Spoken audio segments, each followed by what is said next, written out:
저희들에게 하나님을 경외하는 마음을 주시고 또 하나님이 주시는 영적인 비밀을 깨닫는 복된 시간이 될 수 있도록 은혜를 베풀어 주시옵소서. 예수님의 이름으로 기도합니다. 아멘. 산악인 어몽길 씨를 많이 들어보셨을 것입니다. 이 에베레스트 산을 비롯해서 전 세계 8,000m가 넘는 산이 16개가 있다고 합니다. 8,000m가 높은 산이 히말라야 산맥에만 14개가 있어서 14좌라 그러죠. 그 14좌를 다 정복을 하고 그 다음에 다른 곳에 있는 두 산까지 올라서 이 16좌를 다 오른 어몽길 씨가 이런 말을 한 것을 들은 적이 있습니다. 산의 정상에 올라가는 것보다 더 중요한 것은 안전하게 내려오는 것이다, 이렇게 말했습니다. 8,000m 이상 되는 산에 올라가서 계속 살 수 있습니까? 올라가는 건 잠깐이고 내려와야죠. 많은 사람들이 올라가는 데는 산을 정복하기 위해서 열심히 길을 쓰고 올라가는데 내려올 때는 긴장을 풀고 조심하지 않았다가 화를 당하는 경우가 의외로 많다는 것입니다. 많은 사람들이 자기 분야에서 정상에 오르기 위해서 얼마나 애를 씁니까? 그러나 정상에 오른 뒤에 방만해져서 그 인생의 후반기에 부끄럽게 되는 경우를 우리는 많이 봐왔습니다. 오늘 본문에 나오는 느부갓네살도 세계를 정복하고 나서 하늘 높은 줄 모르고 지극히 교만해졌습니다. 그러나 하나님께서 그를 치시자 그가 짐승처럼 정신병자가 되어버렸습니다.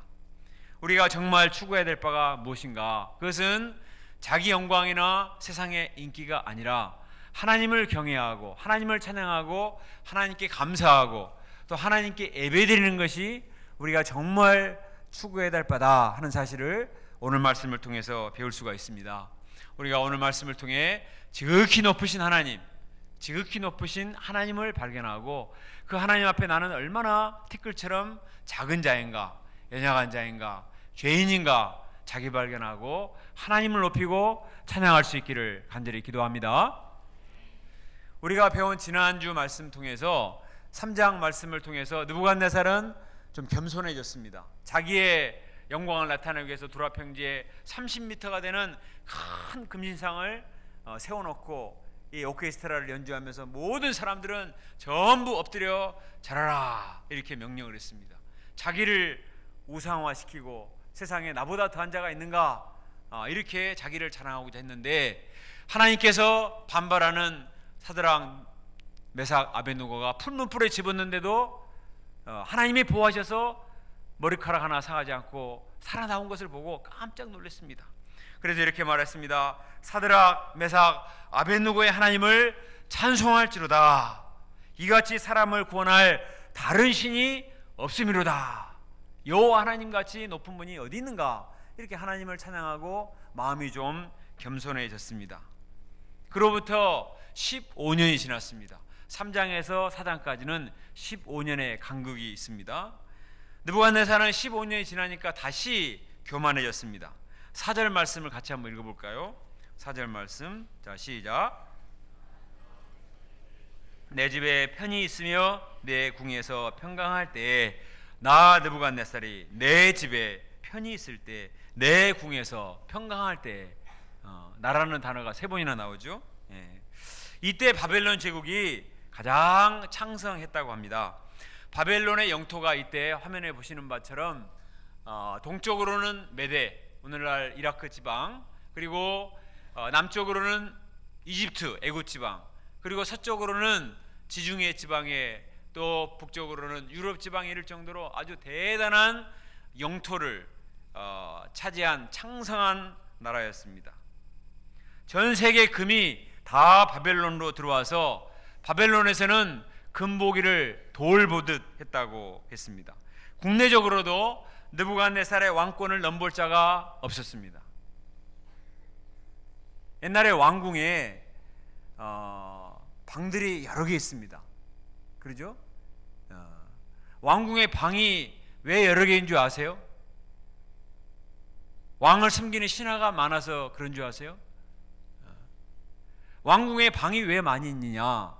그것은 왕이 잠자고 있을 때 자기에게 와서 암살을 할 수 있기 때문에 왕이 옮겨 다니면서 잠을 잔다고 합니다. 몰랐죠? 네? 우리 얼마나 행복한 사람입니까? 자기 집에서 부들발 뻗고 잠을 잘 수가 있는데 왕은 자면서도 두 발을 뻗을 수가 없는 거예요. 언제 자객이 와가지고 자기를 이게 암살할 사람이 있을지 모르기 때문에 밤마다 돌아다니면서 잠을 자는 거예요. 그리고 왕은 오후 3시가 되면 자기 경호원도 믿을 수가 없어서 암구호를 물어본다고 합니다. 자기를 경호하는 경호원도 자기의 대적자 사람일 수 있기 때문에 암구호를 물어보고 대답하지 못하면은 쫓아내는 거예요. 로마의 시저가 누구한테 죽었습니까? 자기의 양아들 브루투스가 시저를 암살했다고요. 브루투스 넘어져 이렇게 하면 죽어갔잖아요. 그게 세상이에요. 당시의 세상이에요. 근데 느부갓네살은 워낙 강력한 왕권을 장악했기 때문에 내부적으로도 누구도 감히 넘볼 수 없을 만큼 확실한 왕권을 장악을 했습니다. 자 보세요. 아까 외부적으로도 저렇게 넓은 영토를 정복을 하고 내부적으로도 아무도 그를 넘볼 대적자가 없을 만큼 완벽한 자기의 왕권을 장악했으니 얼마나 교만할 만하죠.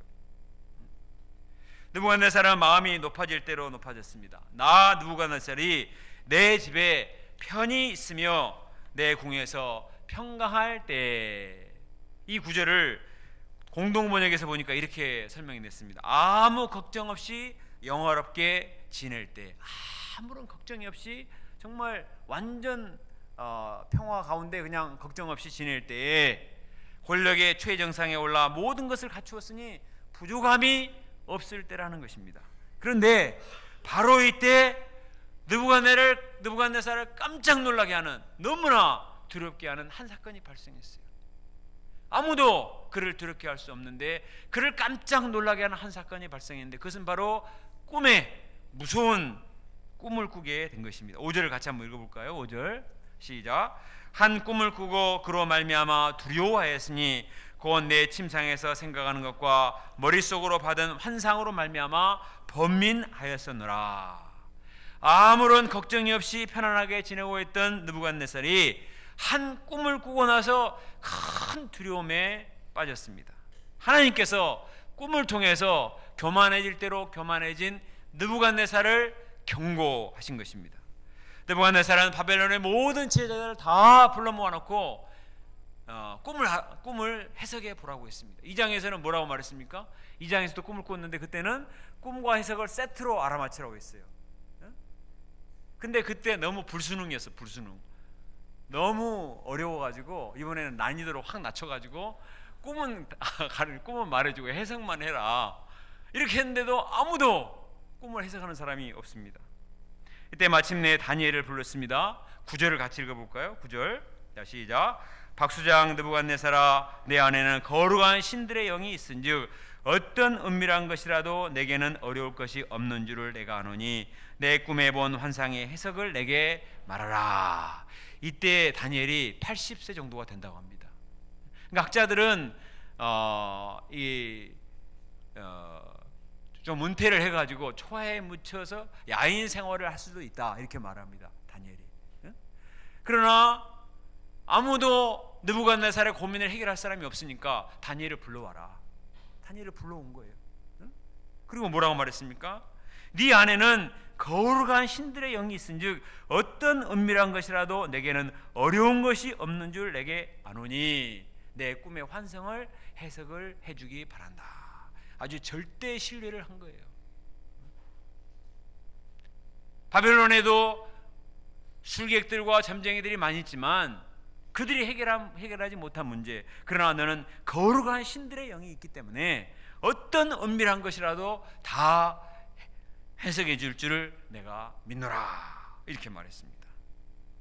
다니엘의 영성을 정말 깊이 인정을 한 것입니다. 창세기 41장에도 보면 바로가 꿈을 꾸고 번민하다가 요셉의 도움을 받죠. 그리고 뭐라고 말합니까? 이와 같이 하나님의 영에 감동된 사람 우리가 어찌 찾을 수 있으리요. 요셉과 다니엘은 시대를 달리해 산 사람이지만 하나님의 영에 감동된 사람, 거룩한 신들의 영이 임하는 사람이라는 점에서는 공통점이 있습니다. 왜? 하나님은 같은 분이기 때문에. 하나님은 항상 살아계시고 하나님은 동일하시기 때문에 요셉 때나 다니엘 때나 다윗 시대에나 오늘날 지금도 하나님께서 영을 주시면 하나님의 영에 감동된 사람, 거룩한 하나님의 영이 임한 사람이면 하나님께서 탁월한 지혜를 갖게 되는 줄로 믿습니다. 사람들은 겉으로 겉모양을 꾸미고 외적인 지식을 축적하기 애를 쓰지만 내면은 별로 신경 쓰지 않습니다. 왜? 보이지 않기 때문에. 그러나 정말 아무도 해결할 수 없는 어려운 문제를 만날 때 정말 필요한 사람은 어떤 사람인가? 외적인 지식과 오늘날 정말 대단한 지식과 스펙을 가진 사람이 인재들이 얼마나 많이 있습니까? 그러나 누구도 해결할 수 없는 인간의 내면 문제, 영적인 문제에 부딪히면 그때는 하나님의 영이 거하는 사람, 이런 사람을 찾는 줄로 믿습니다.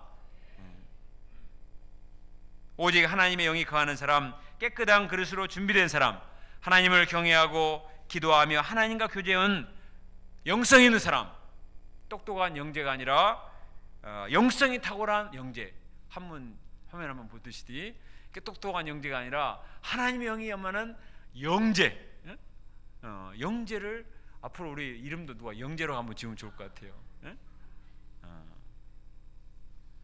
오늘 아침 일용하시 보셨습니까? 오늘 아침 일용하시도 보니까 미가서 3장 8절에 미가 선지자가 여호와의 영으로 말미암아 능력과 정의와 용기가 충만해서 이스라엘 백성들의 죄 문제를 분명히 도왔다고 했습니다.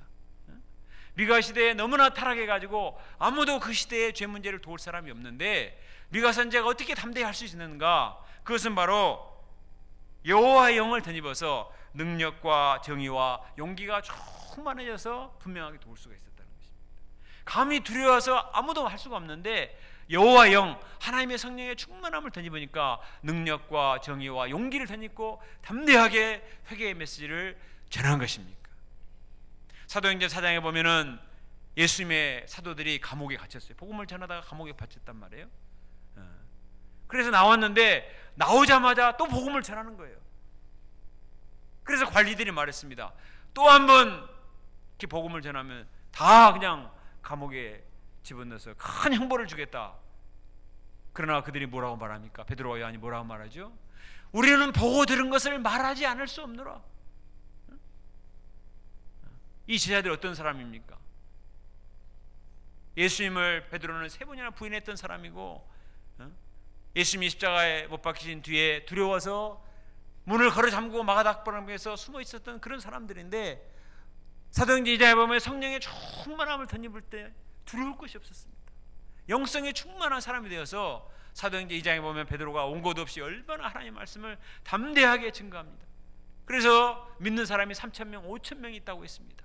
감옥에 집어넣는다고 협박을 했지만 조금도 두려워하지 않는, 우리는 보고 들은 것을 말하지 않을 수 없노라. 사람의 말을 듣는 게 옳은가, 하나님의 말씀을 듣는 게 옳은가 판단하라, 이렇게 말하니까 꼼짝하지 못했습니다. 오히려 오늘날 이 시대에 정말 필요한 사람은, 이 말세로 치닫고 있는 이 시대에 정말 필요한 사람은 정말 하나님의 영이 거하는 사람, 성령 충만한 사람인 줄로 믿습니다.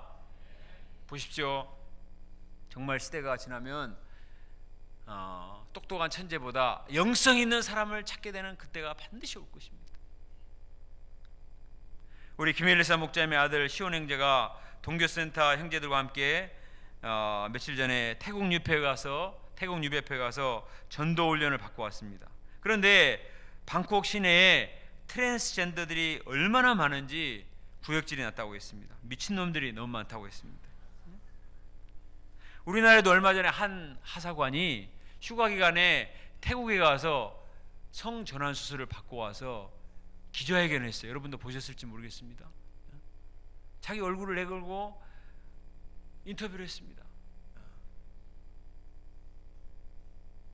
군대에서는 더 이상 받아줄 수 없다고 했는데 군 인권위원회에서 기자회견을 했어요. 그리고 내가 성전환 수술한 내가 근무를 하게 되면 앞으로 이런 많은 군인들이 있을 텐데 이런 사람들의 좋은 지도자가 될 것이다, 이렇게 말했어요. 그리고 인권위원회는 낡은 가치관을 깨부시고 이런 사람도 받아들일 수 있는 사회가 돼야 된다, 성명서를 발표를 했어요.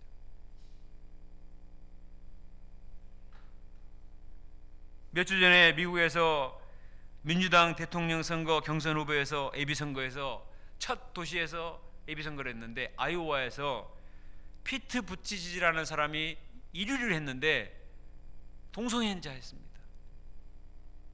자기 파트너를 데리고 나와서 내 남편이다, 나의 파트너라고 소개를 하면서 지지 연설을 했는데 그 사람이 1등이 돼버렸어요. 그전에는 샌더스나 또는 바이든 이런 사람이 1등 할 줄 알았는데 이 사람이 1등을 했습니다. 지지를 받은 거예요. 미국의 애플사의 회장 짐 쿡은 자기가 동성애자라고 공공연하게 커밍아웃을 했습니다. 너무나 방탕하고 무질서한 시대가 오고 있습니다. 우리가 어떤 가치관을 가지고 살아야 될지, 앞으로 아이들을 어떻게 키워야 될지 알 수가 없는 이런 너무나 혼돈된 시대가 오고 있어요. 한마디로 짐승의 영을 받는 사람, 사탄의 영을 받는 사람이 넘쳐나는 시대가 오고 있습니다. 이런 시대에 정말 필요한 사람은 어떤 사람인가? 다른 지식을, 잡다한 지식을 많이 가진 그런 사람들보다도 정말 필요한 사람은, 정말 하나님이 필요로 하는 시대는 하나님의 영으로 충만한 사람, 말씀과 기도로 성령의 충만함을 덧입은 이런 사람이 정말 필요한 줄로 믿습니다. 오늘날 이 시대에 우리가 열심히 말씀을 공부하고 아이들을 어려서부터 기도로 키우고, 또 우리가 학창시절에 이 가치관이 혼돈된 시대 가운데 하나님의 말씀으로 양들을 도울 수 있는 빼어난 성경생, 이런 사람들이 정말 필요한 시대가 되었습니다. 우리 한 사람 한 사람이 얼마나 소중한가. 한 사람의 제자를 키우는 것이 이 시대를 구원하는 일이다. 다니엘과 같은 사람, 요셉 같은 사람, 그 사람들이 당장 빛을 발하지는 못했지만 결정적인 순간에 부를 수밖에 없어요. 아무도 해결하지 못하니까.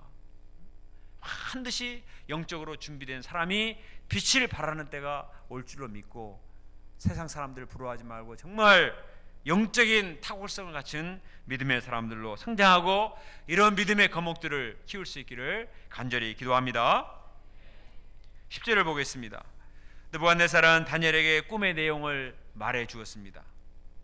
땅 중앙에 한 나무가 서 있습니다. 나무가 높이 자라서 아주 견고해졌어요. 높이가 얼마나 높은지 하늘까지 닿았습니다. 잎사귀가 아주 아름답고 열매를 심히 많이 맺었습니다. 들짐승이 그 그늘에서 쉬어요. 공중의 새들이 거기에서 깃들이게 됩니다. 그런데 갑자기 한 순찰자가 하늘에서 내려와서 말했습니다. 그 나무를 베고 가지를 자르라. 그 잎사귀를 떨어버리고 열매를 해쳐라. 짐승들을 다 떠나게 하고 새들도 떠나게 하라. 그러나 그 뿌리에 그루터기는 남겨두어라. 잘려진 나무는 짐승과 더불어 제 몫을 얻으리라. 그는 마음이 변하여 짐승의 마음을 받아 7대를 지내리라. 정말 신기한 꿈이었습니다.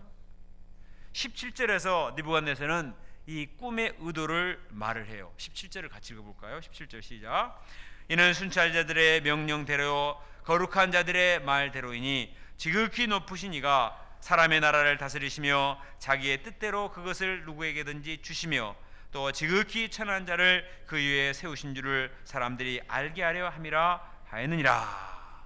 하나님께서는 느부갓네살에게 꿈의 의미를 어느 정도는 가르쳐 주셨어요. 느부갓네살을 옮기는 말을 보면은 어느 정도 감을 잡는 것 같기도 합니다. 그러나 느부갓네살은 영적으로 너무나 무지하기 때문에 이 뜻을 알 수가 없었어요. 이 꿈에 나오는 나무가 누구를 가리키는지, 무엇을 가리키는지 알 수가 없어요. 그리고 왜 나에게 이 꿈을 보여줬는지 알 수가 없습니다. 우리는 하나님의 말씀을 공부하고 기도하는 사람은 영적인 촉이 있습니다. 그래서 무슨 사고만 나도, 또 지나가다가 누구 말만 들어도 그것을 통해서 하나님의 경고의 메시지로 받아들이고 회개하는 사람이 있습니다. 그 사람은 소망이 있는 사람이에요. 그런데 제3자가 보기에도 이거는 분명히 하나님의 경고의 메시지인데도 전혀 깨닫지 못하는 사람이 있어요. 다른 사람이 보기에도 이 사고는, 이 문제는 분명히 하나님 주시는 경고의 메시지인데 전혀 자기에게 해당되지 않다고 생각하는 이런 사람은 정말 그거는 문제가 심각한 사람입니다. 느부갓네살은 영성이 아무것도 없는 사람이기 때문에 너무나 교만한 사람이기 때문에 하나님이 이렇게 명백한 메시지의 꿈을 주셨는데도 전혀 깨닫지를 못해요. 그러나 다니엘은 이 꿈을 듣자마자 이 꿈이 무슨 의미인지 금방 알아차렸습니다. 영성이 탁월한 사람이기 때문에 금방 알아들었어요. 그래서 뭐라고 말합니까? 왕이여, 그 해석은 왕의 대적에게 임했으면 차라리 나을 뻔했습니다. 너무나 무서운 일이 느부갓네살에게 일어날 것이 분명히 있기 때문에 겁이 난 거예요.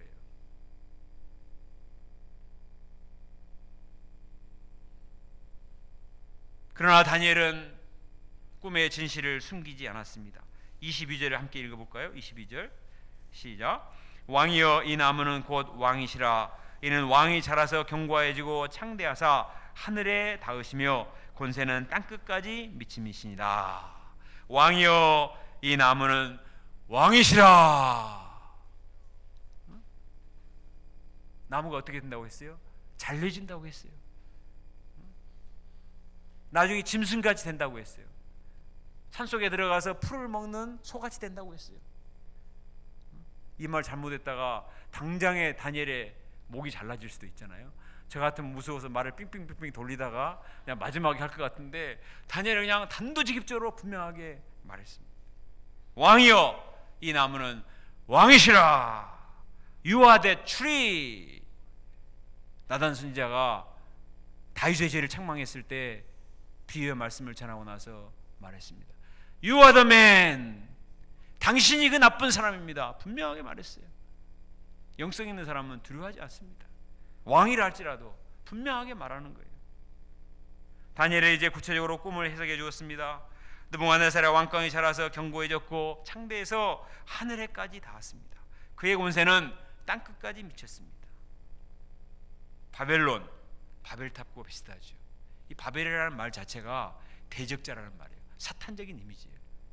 계시록에 바벨론 음녀가 나오잖아요. 하나님의 대적하여 높아진 바벨탑, 하나님이 쓸어버리셨잖아요. 흩으셨잖아요. 하늘까지 높아진 바벨론 제국, 하나님이 그 교만을 더 이상 두고 보실 수가 없어서 이제 흩으신다는 것입니다. 그 나무를 베어버리라. 그러나 그루터기는 남겨두라고 하셨습니다. 마지막 회개할 때 회복할 여지를 남겨놓으신 것입니다. 느부갓네살은 사람들에게 쫓겨나서 들짐승처럼 소처럼 풀을 먹게 될 것입니다. 7대 하나님이 정하신 때가 차기까지 짐승처럼 삽니다. 이로써 하나님이 어떤 분이신가, 자기가 어떤 존재인가 본질을 알라는 거예요. 지금은 자기가 신인 줄 알거든요. 천상천하의 유아독존, 나 같은 사람이 없다. 그러나 천만의 말씀, 네가 사람이다, 사람 정도가 아니라 짐승이다 하는 것을 깨닫기까지 하나님이 훈련을 하시겠다는 것입니다.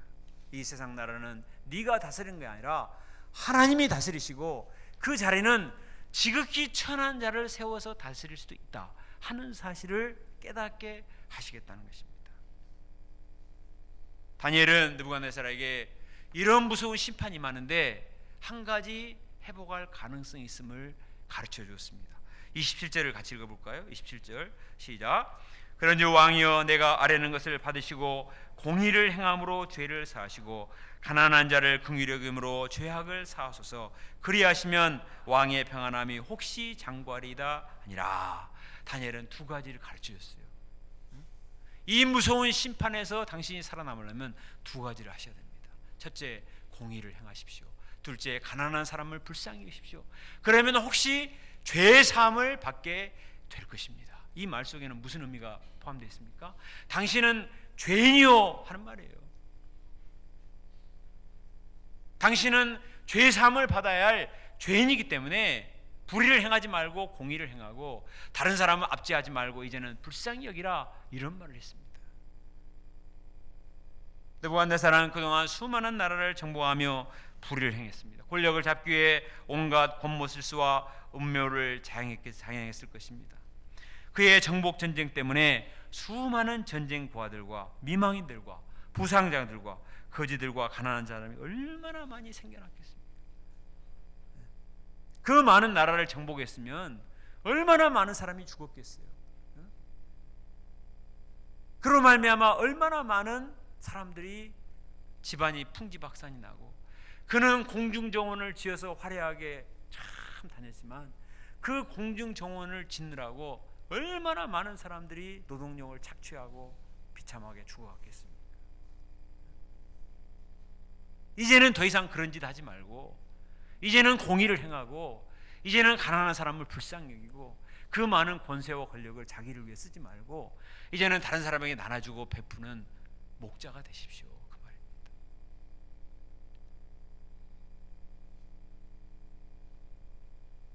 그렇게 하면 혹시라도 하나님이 당신의 죄를 용서하셔서 당신의 나라가 장구하게 될지 모르겠습니다, 이렇게 말해준 거예요.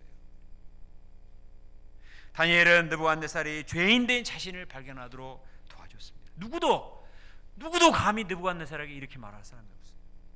다 주변에는 살아남기 위해서 아부꾼들만 있는데 다니엘은 하나님의 말씀을 그대로 전했습니다. 하나님이 주신 꿈을 가지고 그대로 그가 살아남을 수 있는 길이 무엇인가 하나님 앞에 자기 발견을 하도록 그렇게 도와줬습니다. 사람이 하나님 앞에 자기 발견한다는 것이 그렇게 어렵습니다. 세계 최초로 마취제를 발명한 영국의 제임스 심프슨 경이라고 있습니다. 요즘은 수술할 때 마취를 하잖아요. 그리고 마취과 전문 의사도 있잖아요. 옛날에 마취제도 없이 수술할 때 얼마나 아팠을까요? 저도 곽재우 치과 갈 때마다 우리 곽재우 원장님이 좀 아프실 것입니다. 마취제 놓는데 약간 아플 뿐이지 그대로는 안 아프거든요. 마취제도 안 넣고 수술하면 얼마나 아프겠어요. 근데 이분이 마취제를 발명했단 말이에요. 어떤 분이 말했어요. 선생님, 당신이 발견한 가장 위대한 것은 마취제를 발견한 것이 가장 큰 발명이죠? 이렇게 물어봤어요. 그랬더니 뭐라 하냐? 아니요, 제가 발견한 가장 위대한 것은 내가 죄인이라는 사실고 나의 죄를 위해 예수님이 죽으셨다는 사실을 발견한 것이 가장 위대한 발견이었습니다, 이렇게 말했습니다. 얼마나 많은 돈을 벌 수 있었겠어요? 얼마나 유명했겠어요? 그러나 하나님 앞에 자기는 죄인에 불과한 죄인된 자신을 발견하고 그런 죄인을 구원하신 예수님을 발견한 것이 자기 인생의 가장 위대한 발견이라고 말했습니다. 인생에 있어서 가장 중요한 것은 하나님이 얼마나 지극히 높으신 분인가, 하나님이 얼마나 거룩하신 분인가, 그리고 그 앞에 나는 얼마나 하찮은 존재이고 얼마나 추한 죄인인가 자기 발견하는 것이 너무나 중요한 것입니다. 느부갓네살은 그게 없는 거예요. 다니엘이 이것을 도와준 것입니다. 사도 바울이 신자들을 잡아가두고 핍박하고 다닐 때 얼마나 교만했어요. 나는 대제사장의 명을 받들어서 예수 이단들을 척결하는 사람이다, 의기양양했어요. 근데 다메섹 도상에서 빛으로 임하신 예수님을 만났어요. 꼬꾸라 떨어졌습니다. 눈이 멀어버렸어요. 육신의 눈은 감았지만 영안을 열어서 하나님을 보게 되었습니다. 내가 얼마나 큰 죄인인가, 비방자요 폭행자요 죄인 중에 괴수인 것을 발견했습니다. 말씀을 공부하고 예수님 안에 지혜와 지식의 모든 보화가 감춰져 있다. 예수님 아는 지식이 가장 큰, 가장 고상한 것이다. 그리고 그동안 자기가 자랑하는 걸 전부 배설물로 여기고 예수님을 증거하는 일에 자기 인생을 쏟아부었습니다. 그때 그 인생은 가장 아름답고 수많은 영혼들을 구원하는 영광스러운 인생을 살게 되었습니다. 죄인된 자기를 발견한다는 것, 그리고 나를 구원하신 예수님을 발견한다는 것이 얼마나 중요한 일인지 몰라요. 20세기 초에 이집트 선교사로 사역했던 윌리엄 보덴이라는 분이 있습니다. 그의 아버지는 시카고에 큰 농장을 가진 대부호였습니다. 그래서 고등학교를 졸업하자마자 세계 일주 여행을 시켜줬어요. 요즘 우리나라 고등학교 졸업하면 일본 여행 갔다 오고 대만 갔다 오고 그렇게 하잖아요. 근데 이분은 이미 1900년도 초에 아버지가 세계 일주를 다 갔다 오라고 이렇게 했단 말이에요. 자기 사업을 물려받아서 앞으로 사업을 해야 되니까 세계를 다 돌아보고 오도록 했습니다. 그런데 그가 세계 여행을 다녀와서 뭘 보게 됐냐, 부잣집 아들이니까 다 그렇게 산 줄 알았는데 세계 어느 날 다녀보니까 가난하고 헐벗고 병들고 예수님 모르고 죽어가는 사람이 너무나 많은 것을 보고 너무 놀랐어요. 그래서 내가 앞으로 어떤 인생을 살게 될 것인가 기도하는 가운데 그가 성경책에다가 두 단어를 썼습니다. 뭐라고 썼냐? No reserves. 남겨놓지 않으리라. 남김없이 드리라. 내가 가지고 있는 재산, 나의 인생을 남김없이 드려서 이 가난하고 헐벗고 무지한 사람들을 주님께로 인도하는데 드리라. 이렇게 결단했어요. 이 사람이 예일 대학에 들어갔는데 그곳에 들어가서 열심히 복음을 전해서 성경 읽기 운동과 기도 운동을 벌였는데 당시에 예일 대학이 1900년도 초니까 전교생이 1300명이에요. 열심히 전도해가지고 1000명이 그 모임에 참여할 정도로 큰 부흥을 이루었어요. 그가 졸업하자마자 여러 기업에서 서로 오라고 스카웃을 제의했지만 다 거절하고 막대한 그 유산을 다 헌금을 하고 이집트 선교사, 이슬람 선교를 위해 이집트로 나갔습니다. 주위 사람들이 왜 그렇게 위험한 나라에 가느냐 말렸지만 그는 흔들리지 않았습니다. 그리고 또 두 단어를 성경책에 썼어요. 뭐라고 썼느냐? No retreat. 물러서지 않으리라. 하나님이 주신 방향에 내가 끝까지 가겠다. 그는 이집트에 가서 복음 역사를 섬겼는데 4개월 만에 뇌 척수막염에 걸려서 죽게 되었습니다. 25살인데 그는 죽어가면서 마지막 두 마디를 또 썼는데 그게 뭐냐? No regret. 후회하지 않으리라. 그의 죽음의 소식이 알려지자 미국의 수많은 젊은이들이 감동을 받고 선교사로 지원하여 나간 사람들이 많았습니다. 제2의 보덴, 제3의 보덴들이 일어난 것입니다. 그는 25살의 짧은 삶을 살았습니다. 그러나 그는 살아서 전도한 것보다 죽어서 더 많은 영향력을 끼쳤습니다. 그의 일생을 소개하는 책이 우리나라에도 소개되어 출판되었는데 제목이 저거예요. No reserves, no retreat, no regret. 남김없이, 또 잘 안 보이는 글씨가 남김없이, 후퇴 없이, 후회 없이.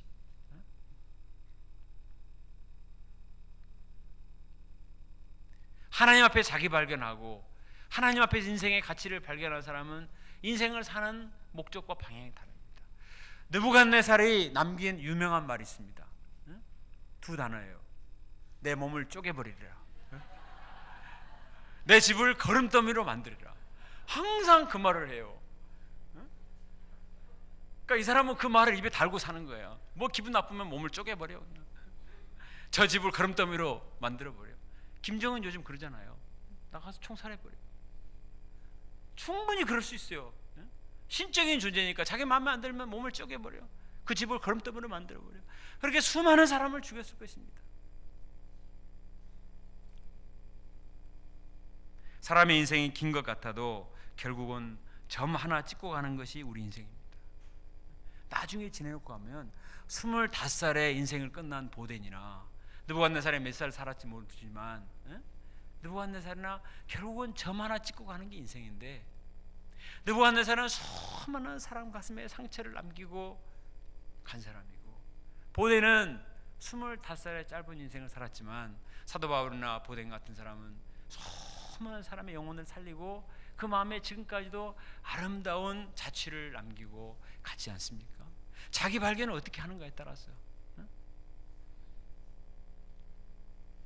하나님께서는 느부갓네살에게 꿈을 통해 메시지를 주신 것처럼 오늘날 하나님께서는 하나님의 말씀을 통해서 자기 발견하도록 우리를 도전하십니다.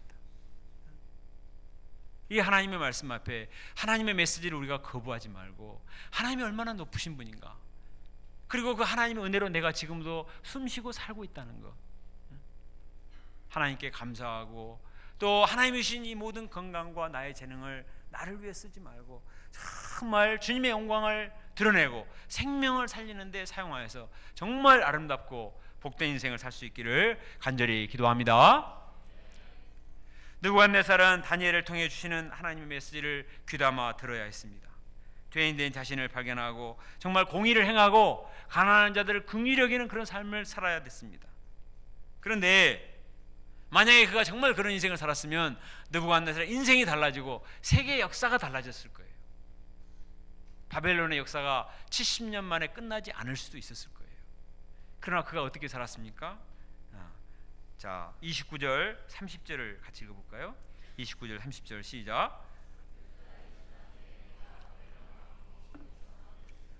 나 왕이 말하여 이르되 이 큰 바벨론은 내가 능력과 권세로 건설하여 나의 도성으로 삼고 이것으로 내 위엄의 영광을 나타낸 것이 아니냐 했더니, 꿈을 꾼 지 얼마가 지났어요? 12달이 지났습니다. 1년이 지났어요. 꿈을 꿀 당시, 그리고 다니엘이 설명해 줄 당시에는 큰 충격을 받고, 아이고 내가 큰일 날 수도 있겠구나, 정신 차리고 공의를 행하고 가난한 자를 돌봐야지 생각을 했어요. 근데 12달이 지나고 나니까 잊어버렸어요. 아, 그때 꿈은 개꿈이었겠지.